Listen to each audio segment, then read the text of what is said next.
Perkenalkan, nama saya Ninda Alia Ratu Intan. Di sini saya akan menjelaskan hasil penelitian saya yang berjudul pengembangan e-modul Bureni pada materi perbandingan berbalik nilai dengan dosen pembimbing Dr. Hetty Likia Mawau, SPD, MSI.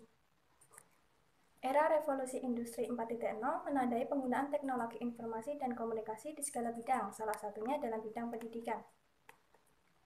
Perkembangan TIK terjadi pada siswa, di mana siswa cepat menyerap cara penggunaan permainan pada smartphone. Media berbasis game merupakan salah satu media yang diminati oleh siswa. Media game dapat meningkatkan kemampuan berhitung siswa berdasarkan penelitian yang dilakukan oleh Yunus et al. 2015, Arif 2016, Hakim dan Sari 2019. TIK dapat dimanfaatkan sebagai media belajar dalam proses pembelajaran. Media yang memanfaatkan TIK salah satunya adalah e-modul. Penelitian pengembangan e-modul pernah dilakukan oleh peneliti sebelumnya, diantaranya yaitu Mariam et al. 2019, Wibowo dan Pratiwi 2018, Fitriani dan Indriyatul Rahmi 2020. E-modul dapat digunakan pada pembelajaran materi perbandingan berbalik nilai. Dalam materi perbandingan berbalik nilai, terdapat kompetensi yang harus dicapai siswa yang diatur dalam Permendikbud nomor 37 tahun 2018.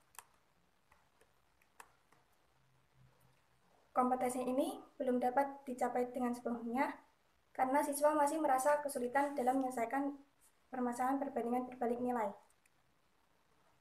Berdasarkan penelitian yang dilakukan oleh Raharjanti 2016, Hardi et al. 2010, Toha 2018, Larasati dan Mampo 2018 mengungkapkan siswa masih melakukan kesalahan dalam menyelesaikan masalah perbandingan berbalik nilai. Penjabaran tersebut mendorong dilakukannya pengembangan e-modul materi perbandingan berbalik nilai yang menekankan kemandirian siswa dalam belajar.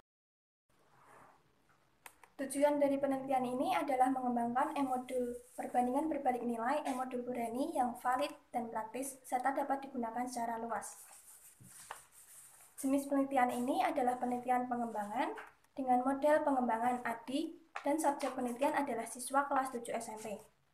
Teknik pengumpulan data yaitu angket dan tes dengan instrumen penelitian yaitu lembar kevalidan, lembar kepraktisan, angkat respon siswa, dan lembar kerja siswa. Analisis lembar kevalidan, lembar kepraktisan, dan angkat respon siswa menggunakan rumus sebagai berikut dengan kriteria penilaian sebagai berikut. Hasil dan pembahasan pada penelitian ini, yang pertama pada tahap analisis, yaitu diketahui materi yang sulit dipelajari oleh siswa adalah materi perbandingan berbalik nilai. Selanjutnya dilakukan analisis terhadap KD dan IPK. Diketahui juga kesalahan siswa dalam menyelesaikan permasalahan perbandingan berbalik nilai, yaitu siswa belum dapat membedakan permasalahan perbandingan berbalik nilai dan perbandingan senilai, salah menuliskan pemodelan matematika, dan menggunakan solusi perbandingan senilai pada masalah perbandingan berbalik nilai. Pada penggunaan media pembelajaran di sekolah, telah menggunakan media berbasis TIK, oleh karena itu akan dikembangkan e-modul pada materi perbandingan berbalik nilai. Tahap yang kedua adalah tahap desain. Tahap desain dilakukan dengan mendesain materi dan lembar kerja. Yang selanjutnya dilakukan desain terhadap flowchart e-modul. Berikutnya adalah menentukan software yang akan digunakan pada pengembangan e-modul adalah software CorelDRAW X7 dan Adobe Animate. Software CorelDRAW X7 akan digunakan untuk membuat background e-modul. Dan selanjutnya software Adobe Animate akan digunakan untuk mengembangkan media. Tahap yang ketiga adalah tahap pengembangan. Di sini dikembangkan halaman awal dari e-modul dan selanjutnya mengembangkan tampilan menu. Yang ketiga, mengembangkan tampilan materi dan selanjutnya adalah tampilan evaluasi. Dari hasil pengembangan ini dan penilaian validasi oleh validator diperoleh rata-rata persentase sebesar 89,23% dengan kriteria sangat baik sehingga e-modul Bureni dapat dinyatakan valid. Tahap selanjutnya, media yang sudah dinyatakan valid kemudian diimplementasikan kepada siswa kelas 7A SMP Negeri 2 Salatiga dengan jumlah siswa 30. Dari tahap ini diperoleh penilaian kepraktisan dengan rata-rata 93,78% dengan kriteria sangat baik, dan dari hasil angket respon siswa diperoleh rata-rata sebesar 86,51% dengan kriteria sangat baik. Sehingga e-modul dapat dinyatakan praktis.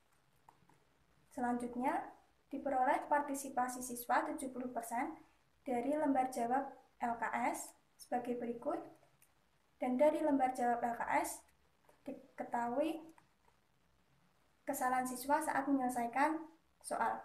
Kesalahan tersebut yaitu salah dalam menuliskan jawaban akhir dan salah dalam perhitungan. Kelima adalah tahap evaluasi. E-modul yang telah dinyatakan valid dan praktis dengan partisipasi siswa sebesar 70%. Untuk meningkatkan partisipasi ini, siswa diajak kembali untuk menggunakan e-modul dan menyelesaikan LKS hingga tuntas.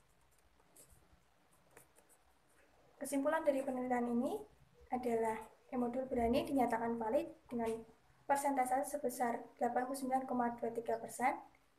praktis dengan persentase sebesar 93,78%, dan mendapatkan partisipasi siswa sebesar 70%.